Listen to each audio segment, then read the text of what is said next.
नमस्कार, लोकसंदेश न्यूज चॅनलमध्ये आपलं स्वागत आहे. पाहूयात आजची विशेष बातमी. सांगली शहर पोलीस ठाणे हद्दीतील झाडातील मारुती सोनार गल्ली येथील नाल्यामध्ये अज्ञात व्यक्तीचा मृतदेह कुजलेल्या अवस्थेत आढळून आला. मृतदेह दिसून आल्याने स्थानिक नागरिकांनी तात्काळ सांगली शहर पोलीस ठाणे आणि स्पेशल रेस्क्यू फोर्स आपत्कालीन पथकाचे कमांडर कैलास वडर यांना माहिती दिली. मिळालेल्या माहितीनुसार घटनास्थळी पोलीस आणि स्पेशल रेस्क्यू फोर्स पथक दाखल होऊन मृतदेह नाल्यातून बाहेर काढण्यात आला. मृतदेह कुजलेल्या अवस्थेत असून मयत व्यक्तीचे अंदाजे वय 50 ते 60 वर्षांच्या दरम्यान असावे. मयत व्यक्तीच्या अंगावर लाईट रंगाची पॅन्ट, गुलाबी काळ्या रंगाची नाईट फ्लॉवर पॅन्ट आणि निळ्या रंगाचे अंडरवेअर आढळून आलेले आहे. चेहरा आणि संपूर्ण शरीर कुजलेल्या अवस्थेत असून दात शाबूत आहेत.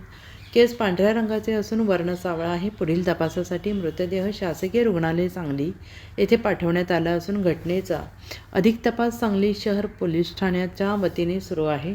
तरी सांगली शहर पोलीस ठाण्यामार्फत आवाहन केलं जात आहे की कोणी पुरुष जातीचे मिसिंग असल्यास सांगली शहर पोलीस ठाण्यास कळवावे.